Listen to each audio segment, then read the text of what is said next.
Bonjour. Donc, avant de sauter dans le vif du sujet, qu'est-ce qu'Execo, ainsi de suite, notre vision pour l'avenir de l'éducation aux adultes, je commence avec un tout petit quiz. Donc, première question, essayez de deviner le personnage que je vais incarner. Ah non, ce sera encore mieux ici, comme ça. Either you are with us, either you love freedom, or you are with the enemy. Exactement, George W. Bush. Et qu'est-ce que Bush nous présentait pour convaincre son électorat d'aller à la guerre en Irak ou en Afghanistan pendant à peu près une dizaine d'années avec cette phrase superbe?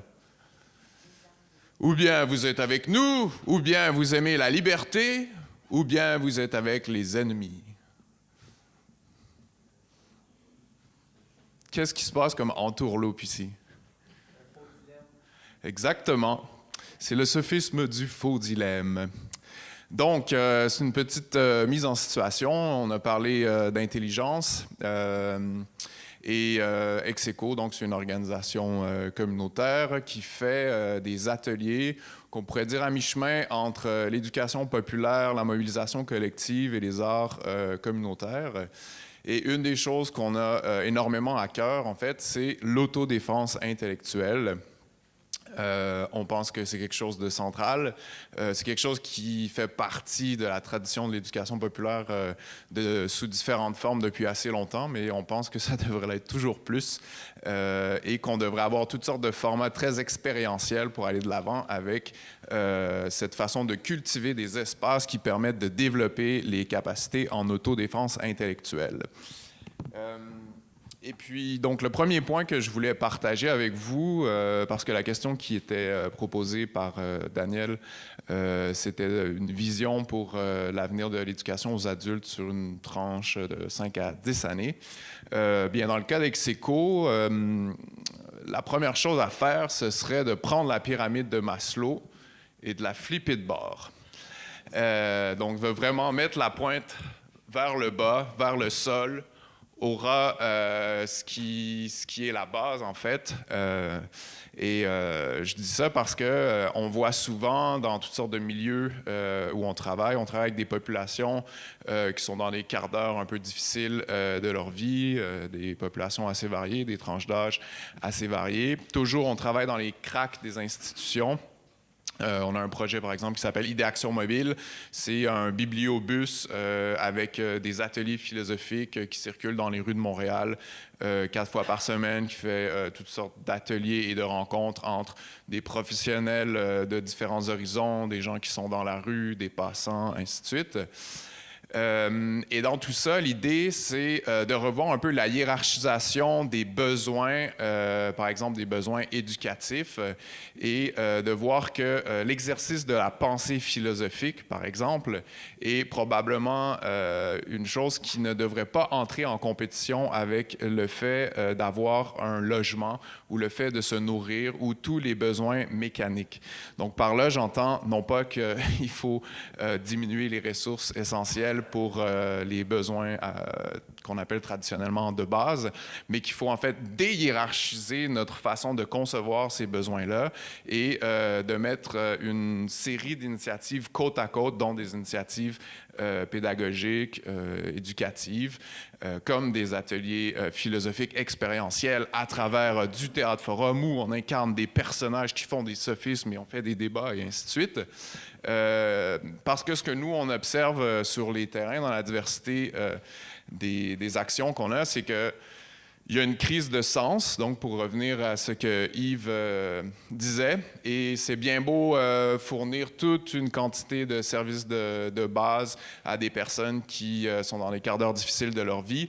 Si j'ai beau avoir un appartement, avoir accès à des médicaments, ainsi de suite, si ma vie ne fait aucun sens parce que les 20 dernières années de ma vie sont une suite constante d'expériences souffrantes qui font que mon existence est absurde.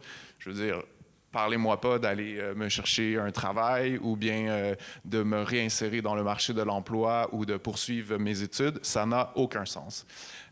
Donc, à ce niveau-là, c'est une réflexion ouverte sur revoir en tant que professionnels dans nos rapports de collaboration entre les organisations et tout ça, c'est la manière de hiérarchiser ces besoins-là et comment nos actions sont capables de se concerter.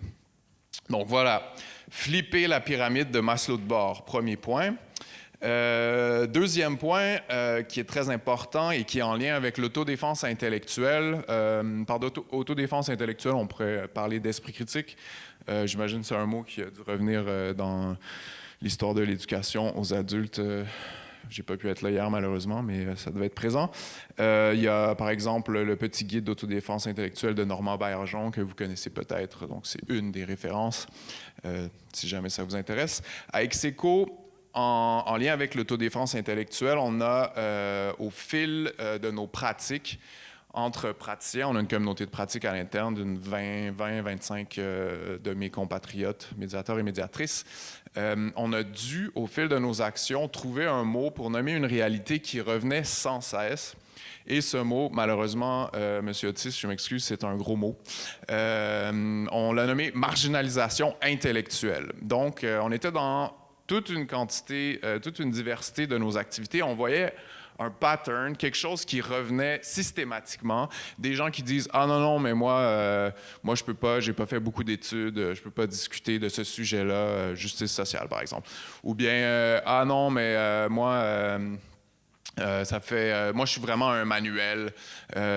Ici, je sens pas que j'ai ma place. Je vais laisser les autres parler. » Toute une quantité de comportements ou de vision de soi à soi ou de vision d'autrui sur soi qui font en sorte que notre intelligence est considérée comme soit invalide, soit impertinente. On la considère soi-même comme invalide ou impertinente, ou d'autres la considèrent comme invalide ou impertinente. Des fois, c'est plus explicite, des fois, c'est plus implicite.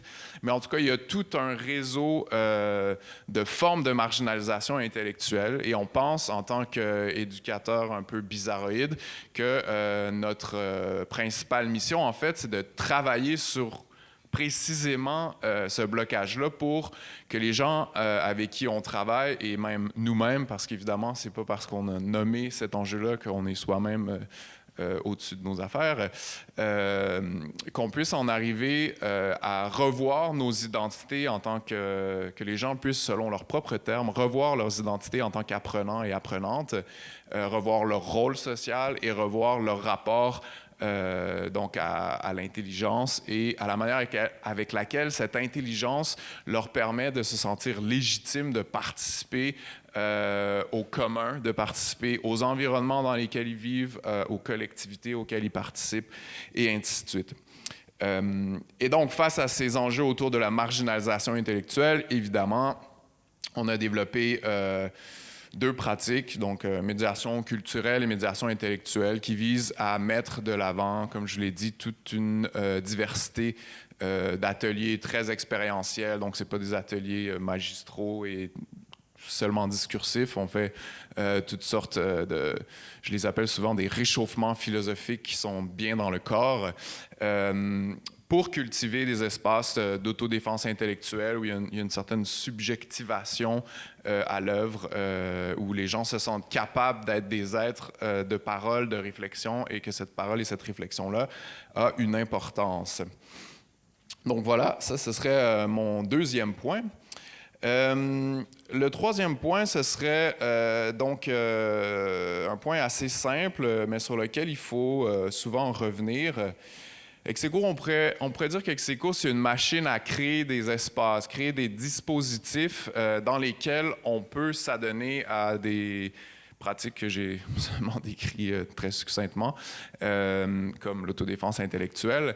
Et il ne faut jamais, je pense, sous-estimer l'importance de l'infrastructure. Donc, ce n'est pas seulement les grands objectifs, ce n'est pas seulement la compétence des éducateurs, ce n'est pas seulement l'ingéniosité du montage administratif et financier de telle ou telle organisation, de tel ou tel programme. Ça prend vraiment des espaces, de l'infrastructure, pour que ces activités-là puissent avoir lieu et, si possible, lieu dans toute une diversité d'endroits. C'est pour ça, par exemple, qu'on a créé Idéaction Mobile, donc ce bibliobus qui circule dans les rues de Montréal 4 fois par semaine. C'est une manière pour nous de créer un espace et d'avoir la possibilité de se déplacer et de rejoindre des gens qui, normalement, pour une certaine quantité d'elles et, bon, en fait, d'eux, ne sont pas en contact avec les ressources première ligne.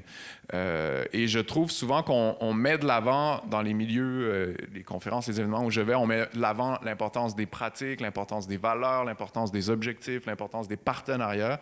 Mais souvent, on a une lecture vraiment de l'infrastructure qui est peut-être pas la plus juste, ou en fait, je pense qu'il faut y donner encore plus d'importance. L'infrastructure, et on peut mettre ça en lien aussi avec ce que Luc disait tout à l'heure, donc avec une approche écosystémique de l'éducation. Évidemment, quand on est déjà en éducation aux adultes, ça fait un peu plus de sens, mais je le vois aussi dans beaucoup de communautés où on travaille. L'éducation est vue comme quelque chose qui se fait dans les écoles ou dans les salles de classe pour éducation aux adultes, au lieu d'être une activité de tous les jours qui est celle d'un être curieux qui s'intéresse à toute une diversité de phénomènes et d'interactions sociales. Donc, voilà. Créer des espaces, infrastructures, une approche écosystémique. Et finalement, dernier point peut-être, ce serait celui, évidemment, de ne pas faire reposer le poids des enjeux éducatifs sur les apprenants eux-mêmes, mais bien sur les structures qui créent et qui rendent possible ces parcours d'apprentissage-là.